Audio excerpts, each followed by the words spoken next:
dắt lên mùa lo chứ lo cười.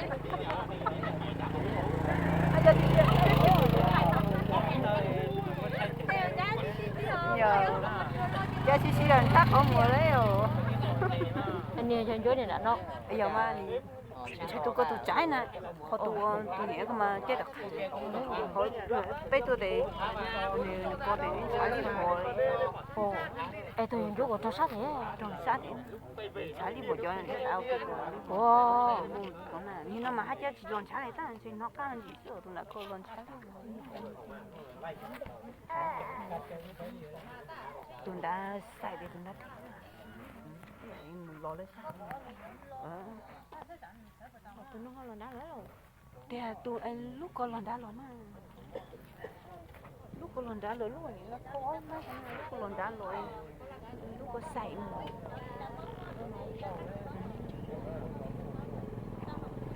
sẽ là có tôm lắm cái đại gì đại lý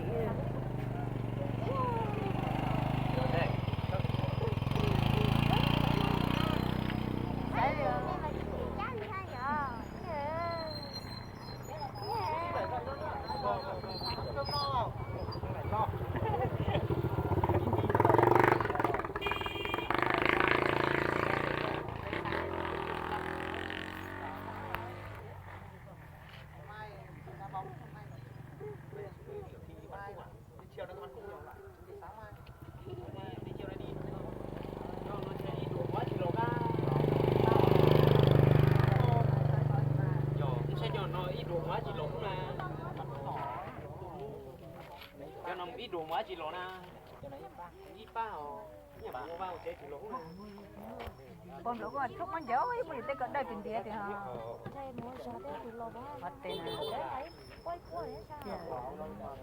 cái đây cho cô chú quý kể vậy chả có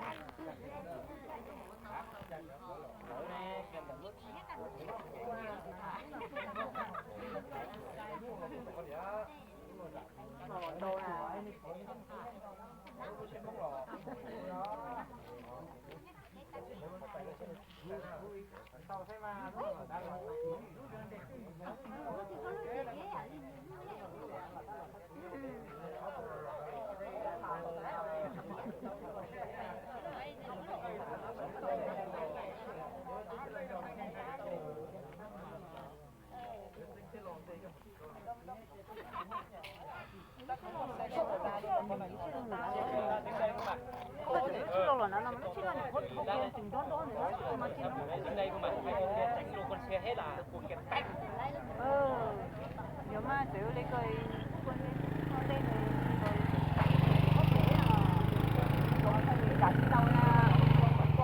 Tao có nói tôi ở cái khẩu ấy cái mặt xinh nữa này rồi. cái cối này thì dám mà xinh đấy nè Chỉ tao ở cái da cho nó đi á hồ.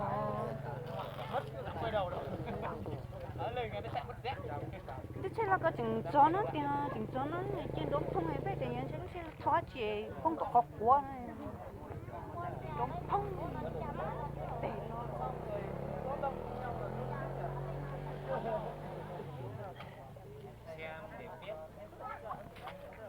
Hồi nhớ là xem luôn lúc có.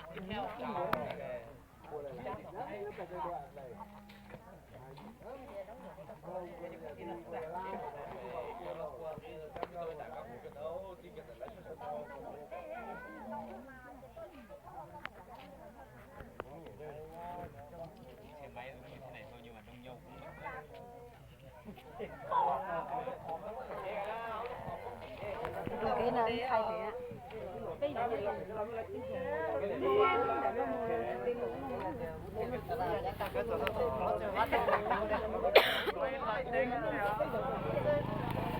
Yo mua tao nó mua cổ xì vá mua bé mua cho lọ tao lọ cổ xì vá lọ tao lọ hết mỏ.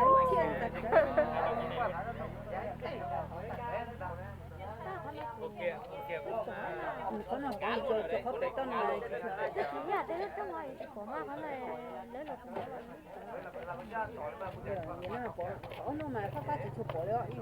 Ta sau nó lấy khởi đầu hết bỏ mà họ có pha mà sau đấy mà vô chụp lần tao lên chụp lần tao đấy chứ nào.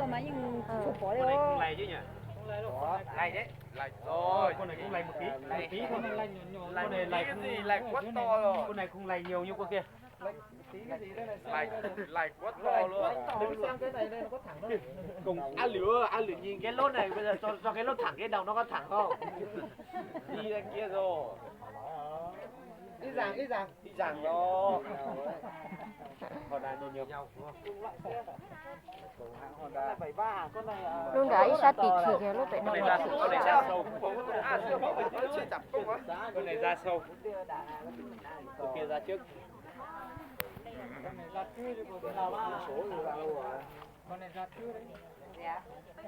Yết tá. Con này ra trước.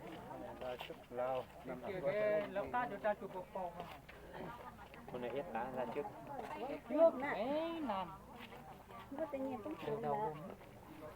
Không muốn cho anh nhìn chỉ mua lại có chế rồi. Quả đua đâu nè.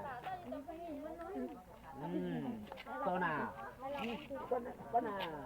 À.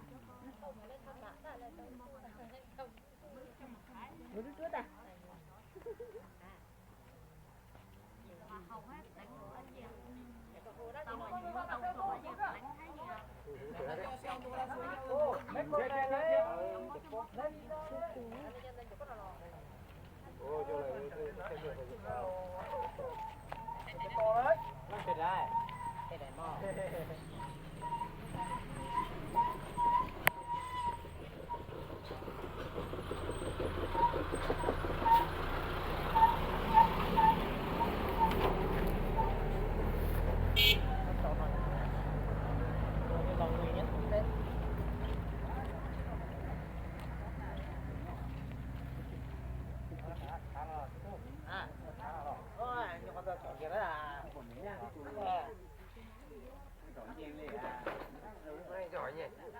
Người đấy nhỉ. Khỏe nhỉ. Giỏi.